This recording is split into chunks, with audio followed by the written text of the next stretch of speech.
Hello friends, જય શ્રી કૃષ્ણ. કેમ છો તમે બધા? મજામાં? આશા રાખું છું કે તમે બધા મજામાં હશો.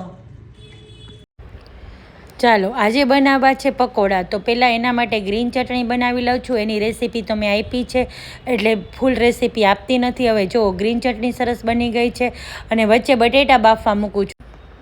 હવે આપણે ચટણી કરીએ ને ત્યાં સુધી બટેટા બફાય છે. તો લીલી ચટણી થઈ ગઈ છે ને હવે લાલ ચટણી બનાવું છું.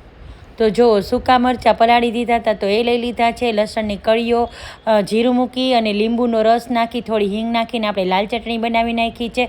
હવે આપણે પકોડાનો મસાલો બનાવવો છે તો ડુંગળી લઈ લીધી છે, સાથે આદુ મરચાં અને કેપ્સિકમ નાખીને એ પીસી લીધું છે. હવે એને સાઈડમાં મૂકી દીધું છે. હવે બેટર બનાવી લે તો ચણાનો લોટ, એમાં બધા બેઝિક મસાલા, ચીલી ફ્લેક્સ, કોથમરી અને 1 ચમચી મેં ચોખાનો લોટ નાખ્યો છે જેથી ઉપરનું પડ સરસ ક્રિસ્પી રહે. એવું બધું મિક્સ કરી નાખ્યું છે અને જોઈતા પ્રમાણમાં પાણી નાખીને સરસ બેટર બનાવી લીધું છે.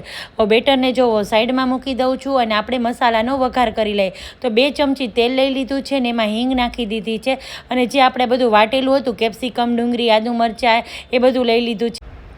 હવે આમાં જો બધા બેઝિક મસાલા નાખ્યા છે અને થોડો એવો ગરમ મસાલો નાખ્યો છે. હવે ઉપરથી નાખી દીધા છે વટાણા.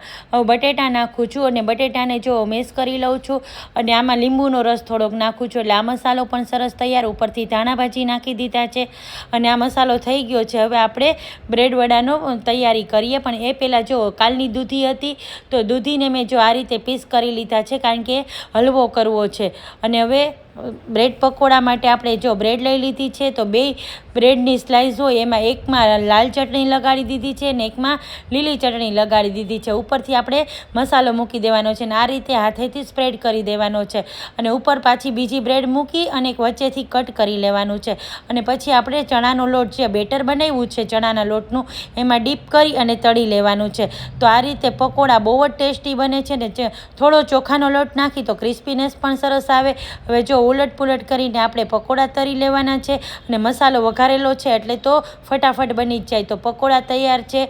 અને ચાલો હવે બીજી રીતે હું તમને બતાવું. મેં ચીઝ મૂકીને આ એક સ્લાઇસ કરી છે એટલે આ રીતે બ્રેડ પકોડા સરસ થાય. તો ચીઝવાળું પણ આપણે ઉતારી લઈએ. તો ચાલો 1 બાય 1 પકોડા ઉતરી ગયા છે અને મેં આ રીતે ખારી લસ્સી બનાવી છે આજે. તો 1 ગ્લાસમાં બરફના ટુકડા, મીઠું, જીરું નાખી દીધું છે શેકેલું અને ઘોરવું રીતે રાખ્યું છે. તો સરસ ખારી લસ્સી કે ઘોરવું કહી શકાય. પકોડા ઉતરી ગયા છે. ચાલો થાળી પીરસી લઈ. તો થાળીમાં ચીઝવાળા અને આપણા જે સિમ્પલ પકોડા છે એ લઈ લીધા છે, સાથે કેચઅપ અને લીલી ચટણી લઈ લીધી છે. તો આવી છે ડિનર થાળી આજની.